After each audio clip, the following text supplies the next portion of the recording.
Então veja, ter dinheiro não fazia com que Davi não tivesse paixão, porque ele tinha grande paixão. Era tanta paixão que ele tinha por Deus que ele chegou a transcender de ser um rei para ser profeta e rei.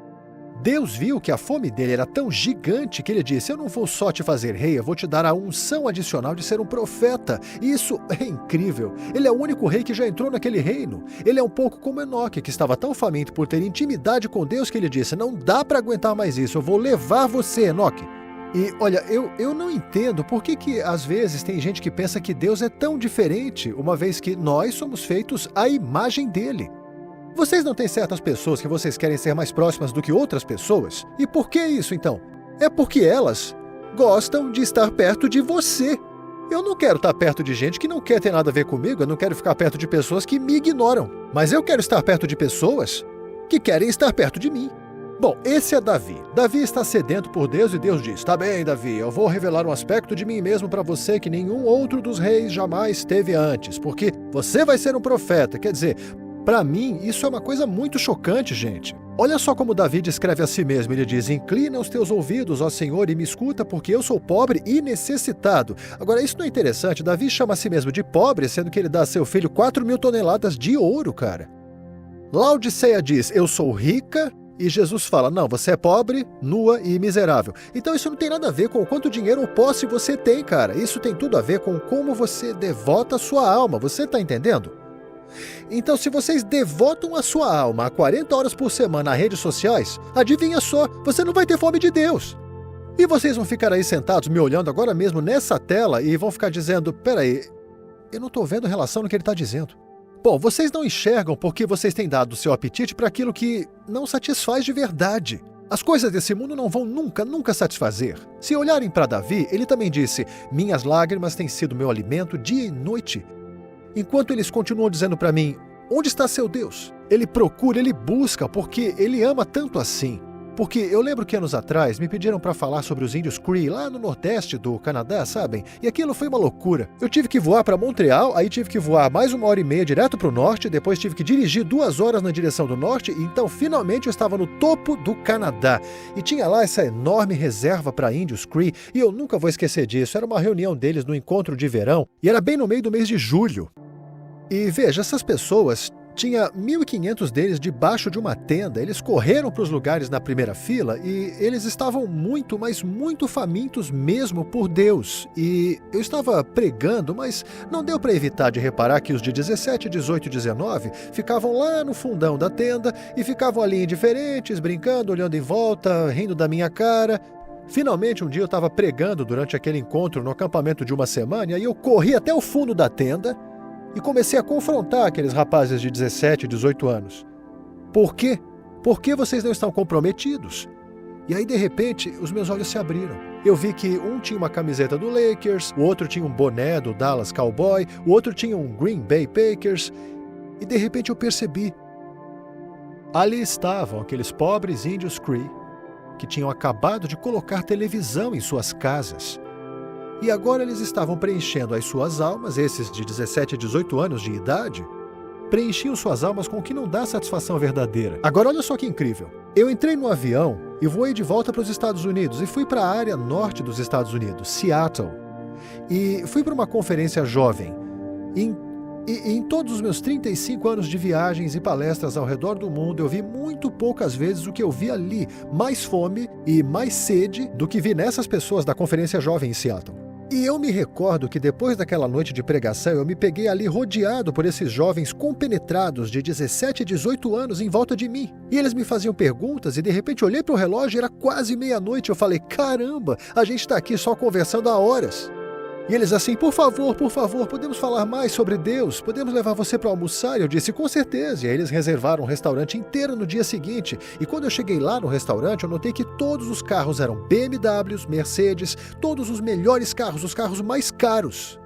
Aqueles jovens eram de verdade bem ricos.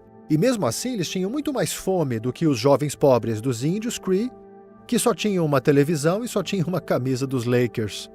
Então, em outras palavras, tem a ver com aquilo que vamos dar à nossa alma.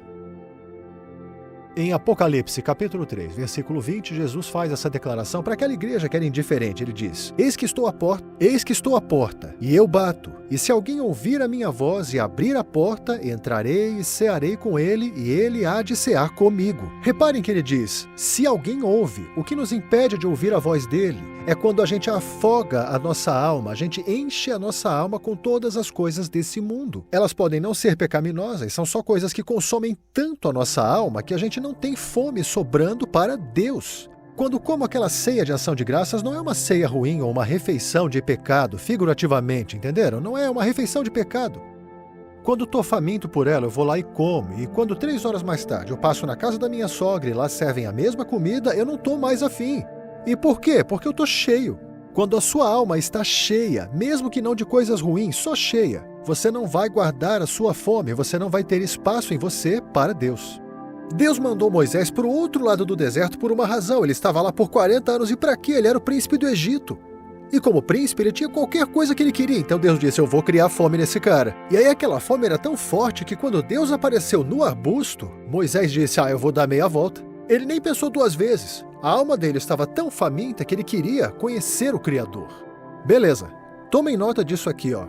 A fome é o fator determinante para que a gente busque ou não a nossa intimidade com Deus. Entenderam? Eu vou falar de novo. A gente tem o controle da nossa fome e não Deus.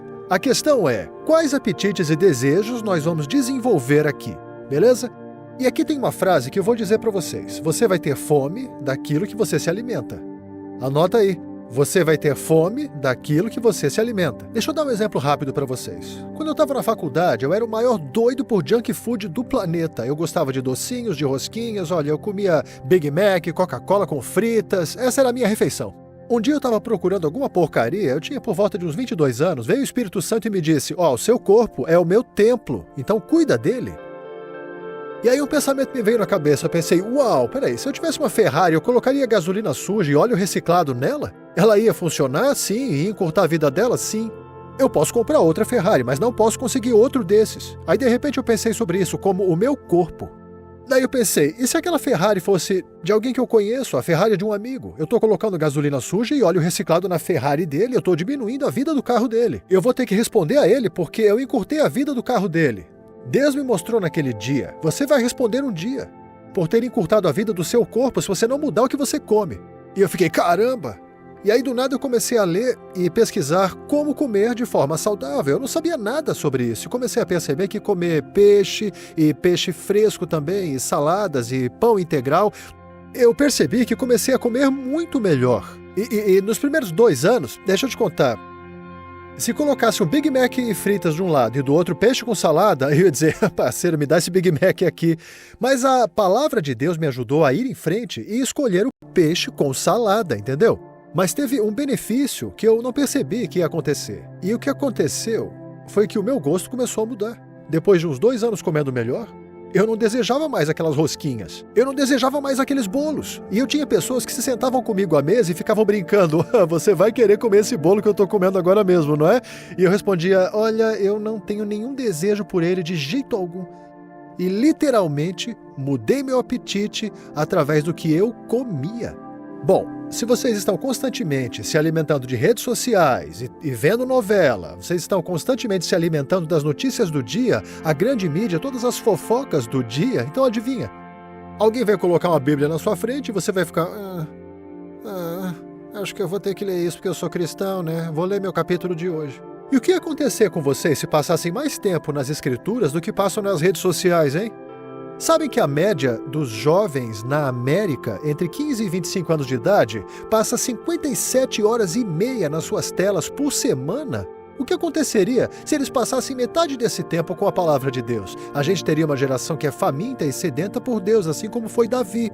Agora, não levem isso a ferro e fogo, tá? Eu me lembro de uma vez, quando eu ainda era um cara solteiro e eu tava com o meu tempo todo consumido pela escola bíblica e pelo estudo da palavra de Deus, e aí um colega de quarto disse, olha, é domingo de tarde, cara, o pessoal vai sair pra bater uma bolinha, você não quer vir com a gente? Eu disse, não, eu quero ficar com a palavra essa tarde. Então, eu lembro que ele saiu do apartamento e eu abri minha Bíblia e comecei a ler, e ela estava tão seca que eu podia riscar um fósforo nela. E eu inclinei a cabeça e pensei, Deus, o que eu fiz? O que eu fiz? E Deus falou comigo, vai jogar futebol, cara. E eu falei, o quê? Vai jogar futebol? E Deus disse, saia, vai jogar futebol por 1h30. Aí eu saí, voltei, abri minha Bíblia e todo o céu se abriu para mim. E eu fiquei, uau, o que aconteceu? E o Espírito Santo falou comigo e ele disse, filho, os livros sempre vão continuar a ser feitos e muito estudo é cansativo para a carne. E isso é Eclesiastes, capítulo 12. Ele disse, filho, o seu cérebro é parte da sua carne, ele tem que descansar. Se você se lembrar, algumas vezes meus discípulos estavam tão ocupados no ministério que não tinham tempo nem para comer, e eu puxava eles de lado e falava, se afasta e descansa. Olhem, recreação quer dizer recriação, então não vão para o extremo ruim como eu fui uma vez, entenderam? Aprendam o equilíbrio certo, mas garantam que vocês estejam se alimentando com a palavra de Deus. Eu quero falar uma coisa, me escutem com atenção. O seu apetite é o seu termômetro espiritual. Entenderam? Escreve aí. O seu apetite é o seu termômetro espiritual. O que eu quero dizer com termômetro? Quando alguém está doente e acaba pegando uma gripe, coloca um termômetro embaixo da língua, não é? E o termômetro diz que ele está com 38 de febre, não é isso? E sabe o que mais dizem? Dizem, ele perdeu o apetite. E isso é o que acontece com a gente espiritualmente. Então, esse é o ponto. Se a gente vive a nossa vida e faz uma refeição apenas por semana, adivinha? A maior parte da semana, nosso corpo vai ficar gritando, eu tô com fome. E isso é o que dá medo. Quanto menos a gente se alimenta da palavra de Deus, quanto menos participamos do mundo de Deus, mais quieto nosso espírito se torna. Então isso é o oposto. Quando a gente não come, nosso corpo físico grita pra gente, eu tô com fome. Quando a gente não come espiritualmente, nosso espírito fica mais quieto. Agora é preciso um pouco mais de consistência para recuperar o seu apetite. Deixa eu falar uma coisa. Protejam o seu apetite. Protejam-no, porque ele vai determinar se vocês têm fome e sede de Deus ou se vocês só caminham nessa vida insatisfeitos pelo que está preenchendo a alma de vocês agora, entenderam? A gente viu como a gente determina o nosso nível de fome por Deus e não Deus. Então o que a gente vai fazer na próxima aula é falar sobre como desenvolver uma paixão pela presença de Deus. Você não vai querer perder essa.